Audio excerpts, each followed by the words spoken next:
let me ask about the nuclear question. It's kind of hard to actually say it out loud. Sure. Talk about it.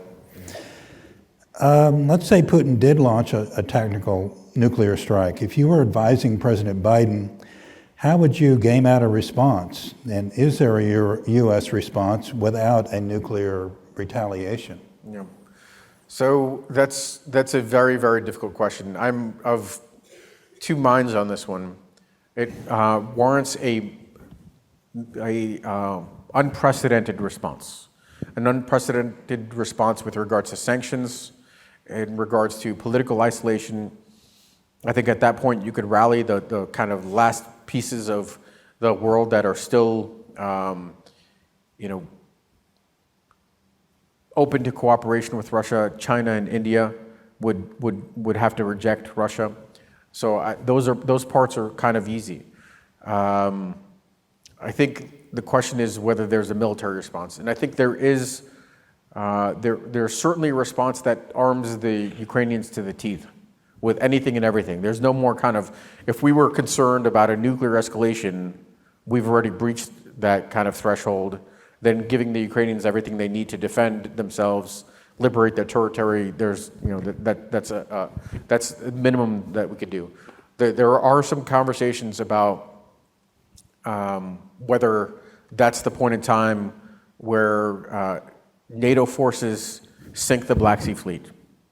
There actually have been several. David Petraeus, General David Petraeus, former director of CIA, said that that's one of the consequences.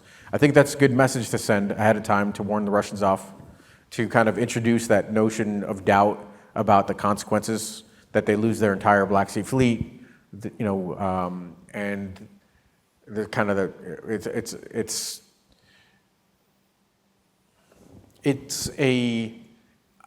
my thought would be to not pursue that course of action, because thus far the U.S. and NATO have managed to stay out of a direct confrontation that could lead to a bilateral confrontation. And my instinct would be to not breach that, especially when nuclear weapons have already been used.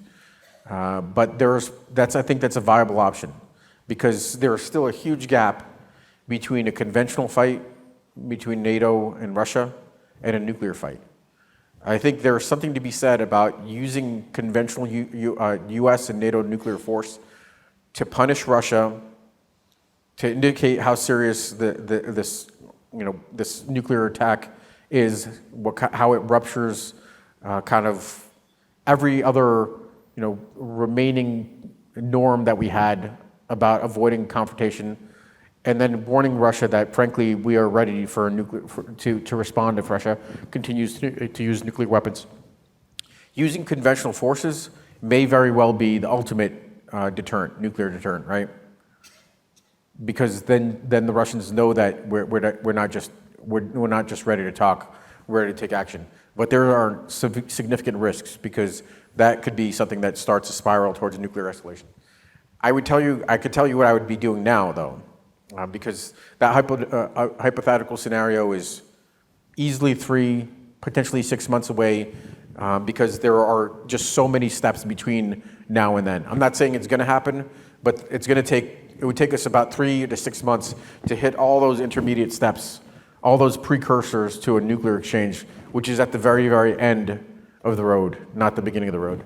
So between now and then, what I would do is I would basically do my job as a national security staffer. I'd convene all the smartest people that there are in government and kind of evaluate these options.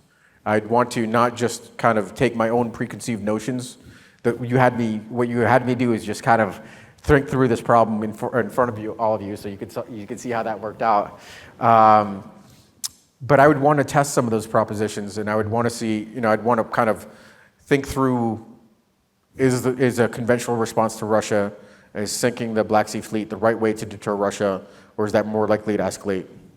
And I'd take this all the way through what's called a National Security Council meeting, which would be the president chairing all the principals from government. And have a really good idea on how to respond to the situation.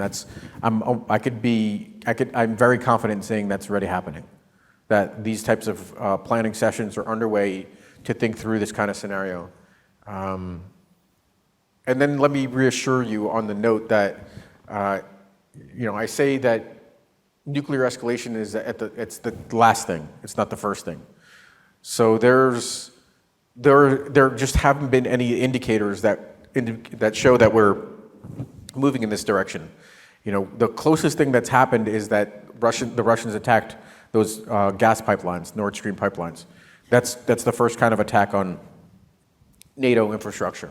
But before you see the use of nuclear weapons all the way over here, you would expect to see weapons of mass destruction be employed, chemical, biological. You could see a nuclear accident, an attack on a power plant in Ukraine that causes a nuclear incident to demonstrate that the Russians are ready to go there. You could see cyber attacks. You could see a whole host of different things unfolding in the preceding months before the situation that would indicate we're marching towards nuclear use. And we just haven't seen any of those. I think Putin's been very, very careful thus far to use all of the flowery rhetoric that he wants on the fact that the West is behind this, that he's fighting the West, but he's not lashed out at the West. And if we end up there, then we know that we're starting on that path. But we haven't even started on that road, really. I hope that makes you feel better. A little bit. I have a hard time with the 3 to 6 months. That's my assessment of how long it would take us to run the gambit of all these precursors. But I think, this is why when some of you may have heard me talk, I talk about the hazards of a long war, of a war that lasts another 6, 9 months, 12 months, is that, we could actually start seeing these chipping away at deterrence, chipping away at, these, or hitting the markers of these indications and warnings. And that's why my prescription is really quite straightforward. I would like this administration to do more to help Ukraine win a shorter war than engage in a longer war that allows us to go through all these different steps.